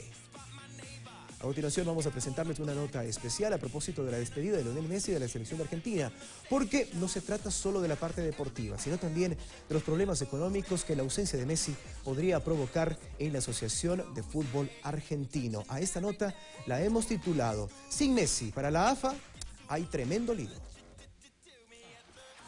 La profunda preocupación en la Asociación de Fútbol Argentina no solo pasa por la parte futbolística, sino por las pérdidas económicas millonarias debido a los contratos publicitarios entre el ente deportivo, el jugador y las múltiples marcas multinacionales que cuentan con la imagen de Messi con la camiseta albiceleste. Según la revista Forbes, Lionel Messi es el segundo deportista más importante, luego de Cristiano Ronaldo, en términos económicos, ya que genera ingresos superiores a los 81 millones de dólares anuales. Solo su astronómico salario bordea los 53 millones. Y por contratos publicitarios, la cifra es mayor a los 28 millones de dólares. El principal sponsor de Messi y la selección de su país, la marca deportiva Adidas, eroga casi 10 millones de dólares por año a cambio de contar con el genio futbolístico como su referente. La empresa alemana renovó su relación con la AFA hasta el 2022 y ha anunciado que no alterará su relación si el 10 continúa o no. Pero además, guarda contratos con otras marcas importantes como la cerveza Quilmes, Aerolíneas Argentinas, Coca-Cola, Claro y Gillette, entre otras. Los presentes contratos con estas durarían al menos 6 meses más, sin sufrir alteraciones. Pero la incertidumbre se genera con el qué pasará de ahí en adelante. Si Messi ratifica su decisión, generaría una pérdida para la AFA de al menos el 50% de los valores actuales. Lo mismo ocurrirá con los contratos de partidos amistosos, ya que con Messi en la cancha, Argentina cobra un valor no menor al $1.000.000. Sin él, esa cifra al menos se reduciría a la mitad. Con este alarmante panorama, al parecer las lágrimas de los niños aficionados argentinos que le piden a Messi que no se vaya por el fútbol se replican en los dirigentes de una asociación en crisis, intervenida por la FIFA y a punto de ser suspendida, lo que avisora un futuro económico más que desesperante. No logra salir de su bronca, de su...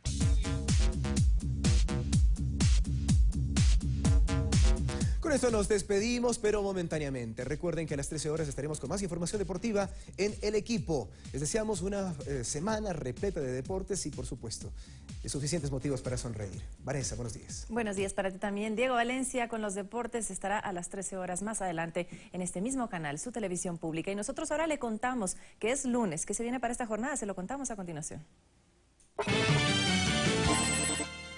El presidente de la República cumplirá una agenda de actividades en la provincia de Manabí.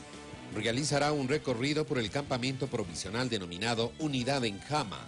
Inaugurará el inicio de clases en la región Costa y de la Unidad Educativa Provisional Jama.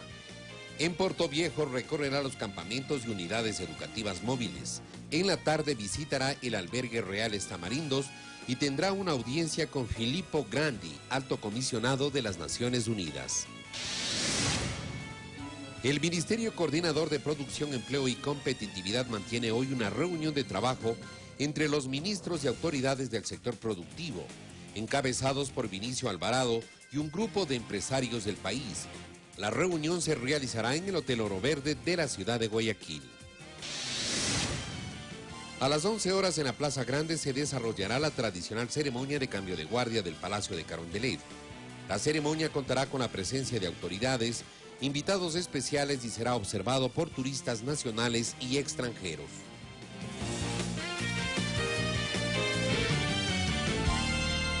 Ahí tenían los hechos que marcan la jornada este día lunes, Vanessa, y así despedimos este servicio informativo. Sin embargo, tenemos una invitación para hacerle a nuestros televidentes. Se viene la comunidad también. Así es, viene la comunidad, lo que nosotros necesitamos conocer de lo que pasa en cada una de nuestras localidades, de nuestras provincias. Estará más adelante Eduardo Córdoba y también nuestra compañera Guadalupe Ayoví desde el puerto principal contándonos eso. Así que quédese con nosotros, esto es Noticias 7. Gracias como siempre por su preferencia y su sintonía. Buenos días a todos.